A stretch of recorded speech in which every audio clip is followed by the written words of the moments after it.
Bonjour et bienvenue, ici le Steve, bienvenue sur la chaîne de la luxure, un petit peu de luxure en ce dimanche, une petite vidéo pour s'amuser, pour rigoler, et oui, Pokémon. Vous attendez pas. Nintendo s'attaque à cette influenceuse qui influence, je sais pas quoi, mais elle influence beaucoup. TikTok. C'est donc une TikTokeuse, et j'aime toujours ce nom décidément, et OnlyFans, ouais, c'est une combinaison très amusante, de plus en plus d'ailleurs, pour une raison compréhensible. Ça c'est du titre high-tech, effectivement, c'est hightech.fr.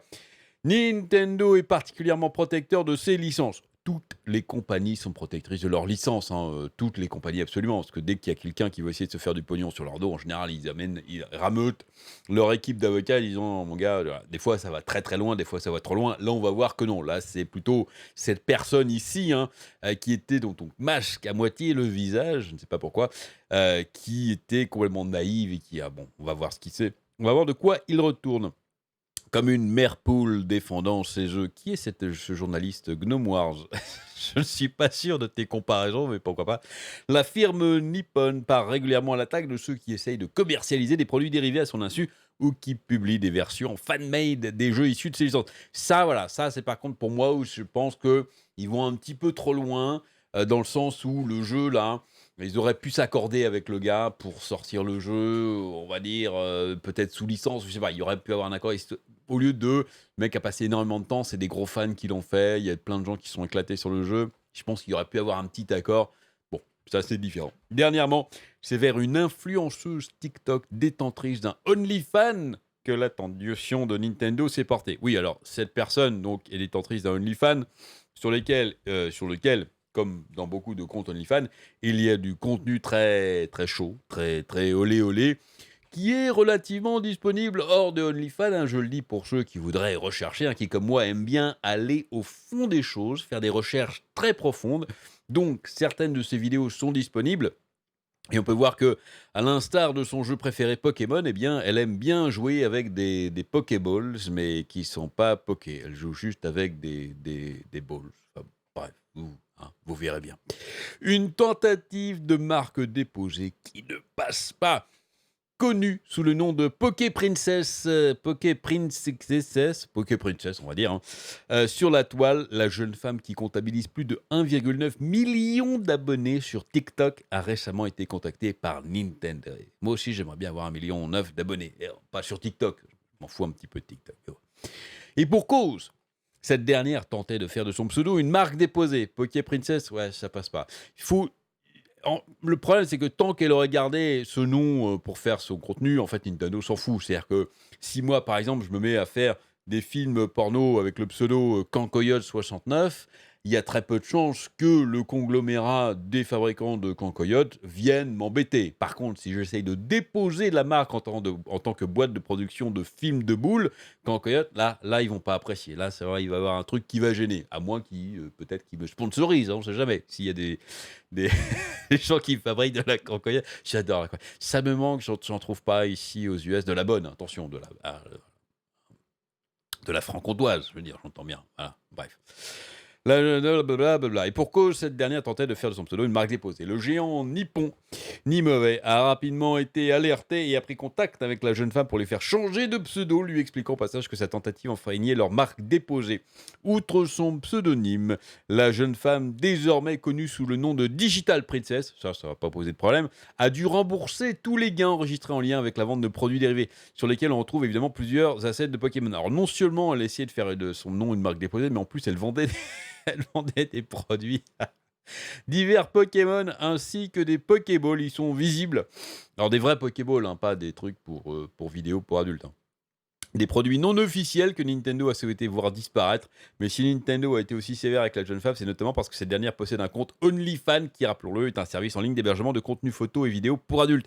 Pas que, vous mettez ce que vous voulez, hein, sur OnlyFans. Vous n'êtes pas obligé, vous pouvez mettre des photos et des vidéos de vos plantes, hein, si vous voulez. Vous n'êtes pas obligé, de mettre des trucs pour adultes. Mais en général, c'est ça. Parce qu'il faut être prêt, il faut que les gens soient prêts à payer pour, et payer pour des photos de plantes. Je suis pas sûr que ça marche. Mais sait-on jamais, hein, je lance des idées comme ça, prenez-les, hein, c'est gratuit.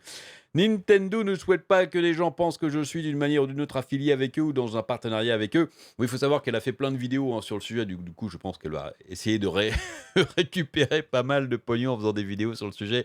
J'avais fait une vidéo, un géant de l'industrie me poursuit en justice. Ça, c'est le truc le type de titre qui fait ramener des viewers. J'ai dit: «Quoi? Qu'est-ce qui se passe?» et tout, ouais. Bref. Et tout ça, peut-être que quand le conglomérat de la Cancoyote me poursuivra, je ferai une vidéo. Un géant de l'industrie essaye de me faire taire, ou un truc comme ça. Et tout ça est lié à ma création de contenu pour adultes. Non, c'est pas tout ça. C'est juste parce que, regarde, t'essayes de vendre des t-shirts Poké Princess avec un Mew dessus. Non, je suis désolé, ça passe pas là quand même. Il y a un petit peu d'abus. Ça serait Poké Princess, je sais pas, avec la tête dessus, enfin un truc un petit peu discret. Là, avec un Mew dessus, ça fait. On dirait, en fait, on dirait que c'est Nintendo qui le vend. Un Poké Princess avec un Mew, un t-shirt pour fille amatrice de Pokémon, ouais, pour girly, hein, un truc. Ouais, on pourrait croire que c'est Nintendo qui le vend. Donc là non, ça passe pas. Tout ça est lié à la création de contenu pour adultes. Nintendo est une entreprise family friendly, donc ils ne souhaitent pas que mon activité ruine leur réputation. Tu crois ça, ma pauvre? Dans l'éventualité où des gens s'imaginent que nous sommes affiliés. Évidemment, c'est vraiment dommage, mais d'un point de vue purement business, je dois comprendre et accepter que j'ai merdé. Ça, effectivement. Elle n'a pas tort. Consciente des problèmes de marque déposés auxquels elle fait face, la vidéaste a accepté sans broncher les conditions alignées par Nintendo. Après avoir utilisé son pseudo pendant 8 ans, c'est tout de même avec un pincement au cœur qu'elle a dû changer. Preuve que c'est pas du tout le contenu pour adultes qui est gênant. Parce que si c'était le contenu pour adultes, ça fait 8 ans. Ça fait pas, je sais pas si ça fait 8 ans qu'elle fait du contenu pour adultes. Mais le pseudo juste avec des films de boules, ça gênait pas Nintendo. Ils s'en foutent, hein. Non, le problème, c'est que du moment où elle a essayé de se faire de l'argent avec, en vendant des trucs qui sont quand même limites, là, ils ont dit non. Là, ils ont dit stop. Donc, bon, bref. C'est tout de même avec un pincement au cœur et aux fesses, certainement, qu'elle a dû le changer malgré toute cette mésaventure. Digital Princess se montre compréhensive et explique que si elle partage cette histoire, c'est pour que d'autres ne fassent pas les mêmes erreurs. Et pour se faire de l'argent aussi. C'est marrant comme les gens sont un petit peu hypocrites, là. Qu'elle veuille elle a dû rembourser tout. Elle a fait une erreur, puis elle a dû rembourser plein de pognon. Qu'elle veuille se faire un petit peu d'argent en faisant des vidéos dessus, pour moi, il y a aucune honte, hein, il y a aucun problème avec ça, hein. C'est tout à fait normal, hein. Elle sait, elle a une histoire à raconter, elle essaie de faire un peu de buzz.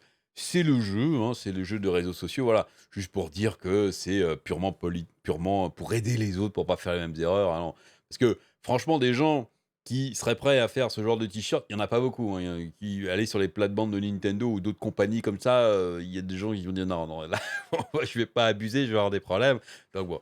La jeune femme assure tout de même qu'elle continue d'adorer Nintendo et qu'elle les supportera par la suite. Voilà, magnifique, superbe. Donc voilà, vous connaissez toute cette petite histoire. C'était une histoire un peu rigolote, voilà, pas très utile, mais je pense qu'on s'est bien amusé quand même. Allez, j'espère que ça vous aura plu. Dites-moi dans les commentaires ce que vous en pensez. Amusez-vous bien et à très bientôt.